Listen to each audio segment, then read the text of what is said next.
your influences and how did they drive you?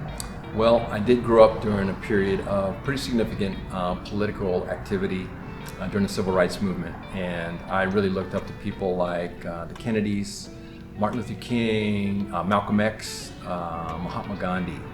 These were people who were willing to give their lives for what they believed.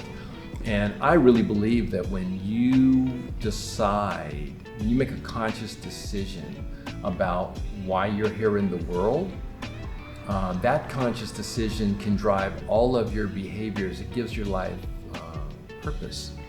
And those purposes are a very personal decision. I really truly believe that one human being cannot tell another human being what they ought to do, what they should do, have to do, must do. They can talk to people about what they might want to do or what they could do, but what I ought to do is up to me. And when I give my life to something, that doesn't mean that I have to be assassinated, but like these gentlemen. What it does mean, however, is that I'm going to give a significant portion of my time, because my life is made up of time and my awareness in that time. And so when I make that conscious decision that this is what I'm going to do, it drives all of my other behaviors. It is an ideal of what my life would be like that I choose. And so I chose to help other people. That was my ideal, is that I would be a person that would help people move from a bad situation to a better situation.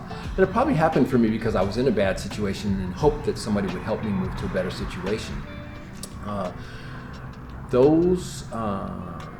That personal decision, those decisions that I made about my life purpose influence every single one of my decisions. So just take, for instance, if I said, I just want to enjoy my life. That's a very different decision than I want to help others. So if I decide that I'm going to help others and then somebody else says they want to enjoy their life, we could be in the same situation and make completely different decisions. I am in the middle of deciding whether to buy a boat or not. I want to buy a boat. But the boat is all about just enjoying myself and having a nice time. But I don't have time for that right now because I still have some things left to do to try to help others. Once I've made that decision, it makes my life very efficient. Because now I don't have to waver around and think about, maybe I should do this, maybe I should do that. I think, what's going to help the most people? What's going to do that? What's going to work best for that?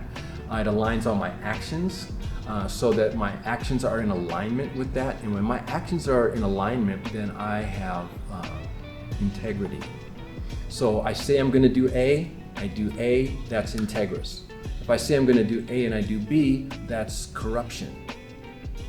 So this is what you see in politics. People say, I'm going to help all you people. And then you find out, they were just in it for the money. Their actions are not in alignment with their words. And so I always look at people that have no purpose. They don't really know what their purpose is or why they're in the world. The outcome is just up in the air. They could end up in all kinds of situations, financial, personal, relationships, physical, health, that are not good. It's a toss-up because they have no direction, they're not in alignment, and they lack integrity. So that's what drives me, is my word. I try to stay aligned with my word and my purpose, and that's worked out pretty well for me. Hi, I'm Ed Mitchell, CEO of Intent One. We really appreciate you taking time out to learn from our content. If you're interested in more, you can find us at intentone.net. Thanks so much. We appreciate you.